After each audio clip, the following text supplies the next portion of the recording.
vous allez bien. Je suis Hanan Bodibo-Kouma et je suis très contente de vous retrouver aujourd'hui dans le 3e numéro de notre émission « Et si on en parlait ?» Actualité oblige. J'espère que vous m'avez comprise.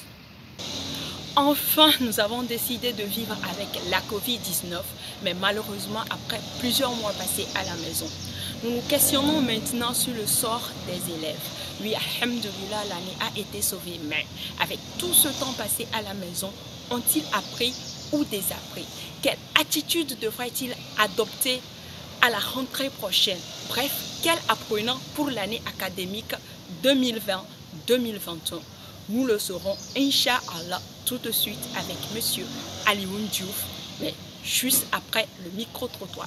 Personnellement, je pense que la situation pandémique, ça constitue de véritables problèmes à nos frères et sœurs qui sont actuellement à la maison.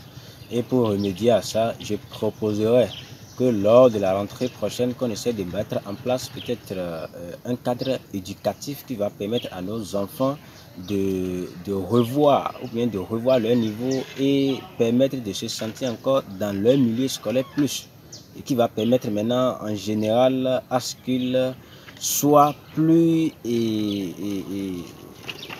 comment on appelle, qu'ils soient encore, qu'ils s'investissent maintenant dans leur domaine éducatif comme cela se l'était. Donc c'est un peu ce que je pense par rapport à ça. Bien, moi je pense que c'est vraiment inquiétant. C'est inquiétant parce que les enfants passaient plus de 6 mois à la maison. Maintenant, la reprise, certains même d'entre eux n'ont même pas touché les cahiers depuis que la fermeture des classes. Donc, ce que je dirais, c'est d'avoir beaucoup de patience, surtout à nos enseignants. C'est eux qui vont faire le plus grand boulot. À la reprise, c'est vraiment eux qui vont faire beaucoup de choses. Je m'appelle Diouf Mamadou Alioune. De formation initiale, je suis historien. J'ai enseigné l'histoire au lycée pendant 15 ans. De tout le temps, j'ai été intéressé par le journalisme et la communication. J'ai ensuite fait un diplôme d'études supérieures en communication et en journalisme. Je suis islamologue également, puisque je travaille beaucoup sur les questions de religion. Présentement, je suis le directeur d'un établissement primaire et secondaire qui s'appelle Darul Hadith, où on enseigne le programme officiel du Togo, mais on enseigne également la langue arabe et la religion.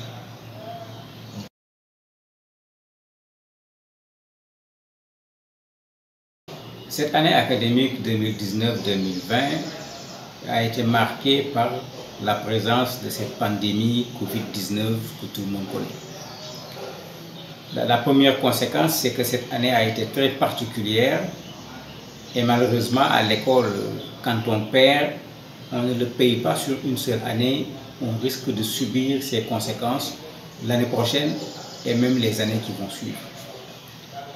Le résultat de la présence de Covid-19, c'est qu'on a eu une année qui a été incomplète, alors que tout le monde sait qu'on se plaignait déjà du fait que le niveau des élèves avait baissé. Dans un contexte de niveau qui a baissé, si on n'a pas pu dérouler normalement une année scolaire, vous imaginez un peu ce que cela va faire. L'année a été une année difficile également pour les enseignants, particulièrement ceux du privé sur le plan financier. Et cela peut impacter également les années à venir. Les gens peuvent se poser des questions. S'ils sont aussi vulnérables au niveau de l'enseignement du privé, est-ce qu'il ne faut pas aller chercher autre chose au lieu de rester dans cela? En tout état de cause, je me dis que cette année particulière, il faut aller dans le sens de la récupérer pour l'intérêt des élèves. Et quand je dis récupérer, il ne s'agit pas de vouloir dès l'année prochaine rattraper tout ce qui a été perdu. On ne le pourra pas. Les enfants auront pratiquement passé 7 mois à la maison à l'ouverture prochaine, si l'ouverture a lieu le 26 octobre. Et ces 7 mois, on ne peut pas les rattraper à l'intérieur d'une année scolaire. Il faut donc peut-être programmer comment faire pour que progressivement, ce qui a été perdu pendant cette période, que maximum dans les 3 années à venir, qu'on puisse essayer de voir comment rétablir cette situation pour que l'école continue à fonctionner de façon normale.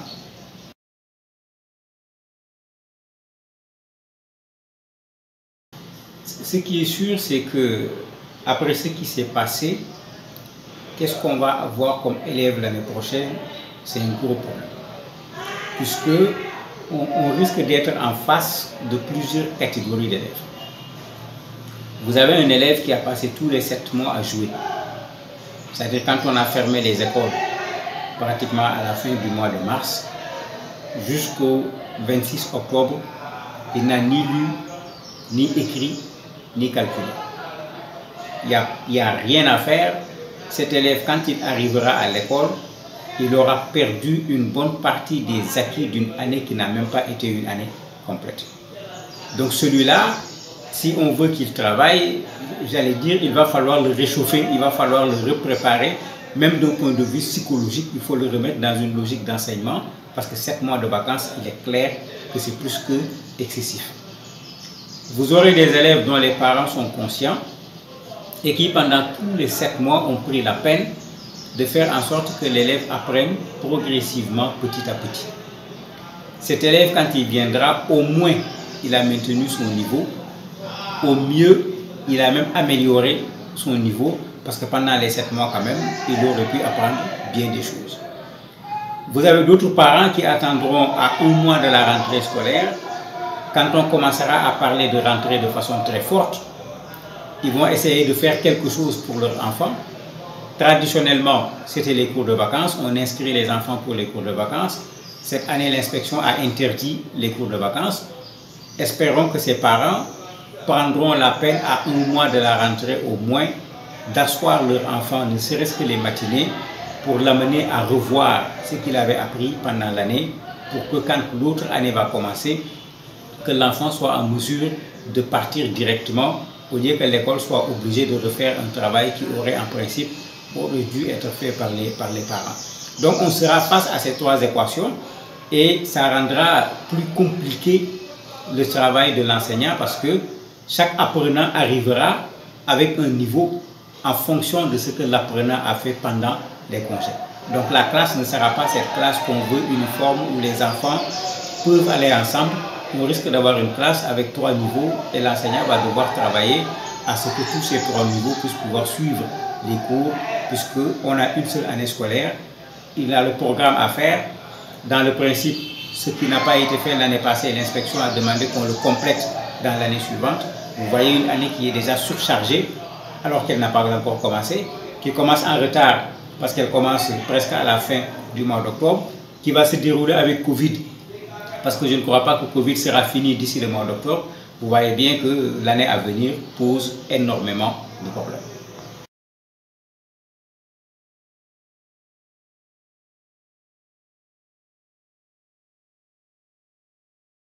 De façon concrète, un enfant à la maison, tout comme un enfant à l'école, on ne peut pas l'empêcher de jouer. Ce n'est pas pour rien qu'il y a des récréations pour laisser les enfants se distraire.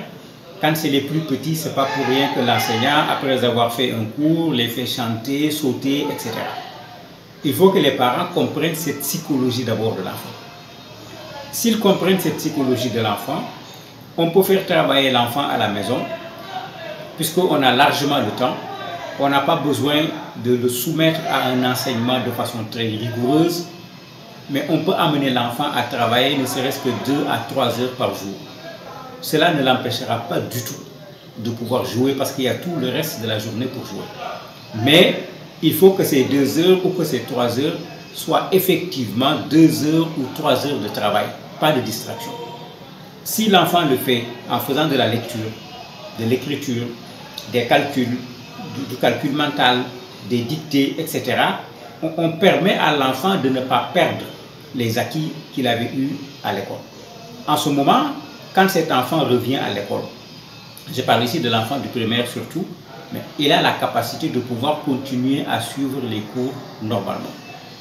Quand il s'agit de l'enfant du collège, il faut qu'il comprenne lui-même, ou bien du lycée, qu'il est suffisamment grand pour savoir que s'il part en classe supérieure, sans pour autant amener avec lui les acquis de la classe précédente, suivre dans cette classe supérieure va être un véritable problème.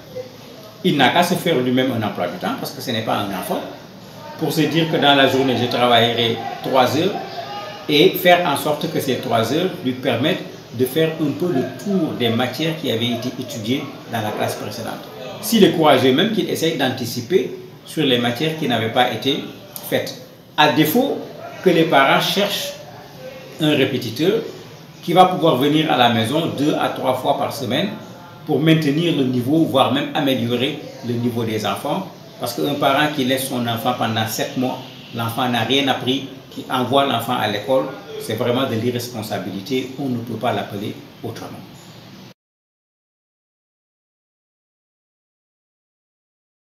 Les enseignants auront un gros problème.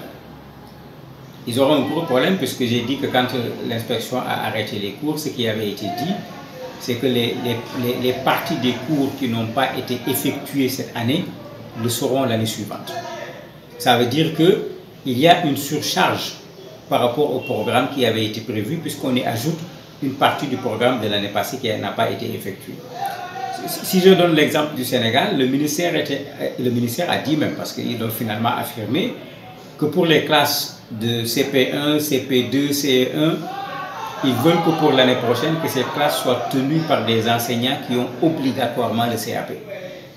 Ça indique déjà la difficulté vers laquelle on va. C'est-à-dire, il va falloir que les enseignants fassent preuve véritablement de professionnalisme si l'on veut réussir l'année prochaine pour les enfants. Donc les enseignants eux-mêmes, pendant cette période de vacances, doivent se préparer. En sachant que l'année prochaine sera une année particulière, parce que Covid est toujours là. L'école va ouvrir comment, on ne sait pas. Comment on va faire avec nos effectifs dans les classes? Est-ce qu'on va aller vers du double flux? Qu'est-ce qu'on va faire? On n'a pas encore une indication claire sur dans quelles conditions l'école va ouvrir ses portes. Donc l'enseignant doit se préparer à savoir que l'année prochaine sera également une année difficile. Pas seulement parce qu'il y a un programme, une partie du programme qui s'y ajoute, mais parce que Covid est malheureusement encore là. La deuxième chose, il faut que l'enseignant sache que les élèves arriveront, malgré ce qu'on a dit, avec du retard par rapport aux acquis. Il y aura des élèves qui n'auront rien fait pendant les vacances, il y en a qui en auront fait très peu, et il va devoir remettre sa propre classe à niveau avant de s'engager sur l'année en cours, c'est-à-dire l'année 2020-2021. Et ça, il faut que l'enseignant se prépare, à savoir qu'il va avoir beaucoup plus de travail pour cette année scolaire, parce qu'elle sera particulière. Elle sera difficile parce que Covid est là, et en plus, on y ajoute le fait qu'on veuille encore rattraper une partie de ce qu'on a perdu l'année passée. Et comme je le disais tout à l'heure, pourtant, certains de ces enseignants n'ont pas pu recevoir leur salaire correctement pendant l'année passée. Vous imaginez un peu l'état d'esprit en ce moment. Il faudrait que les gens voient comment faire pour pouvoir résoudre également cette question financière, parce que dire à quelqu'un qu'il faut venir avec un bon esprit, il faut être prêt et tout, alors que les moyens ne suivent pas, c'est parfois un peu prêcher dans le désert. Le mot de fin, il faut que nous tous qu'on comprenne que Covid n'est pas le fait de quelqu'un. Ce n'est ni la faute des enseignants, ni la faute des élèves, ni la faute de l'administration scolaire, ni la faute de l'État. Donc, il ne faut pas qu'on soit en train de voir qui a tort.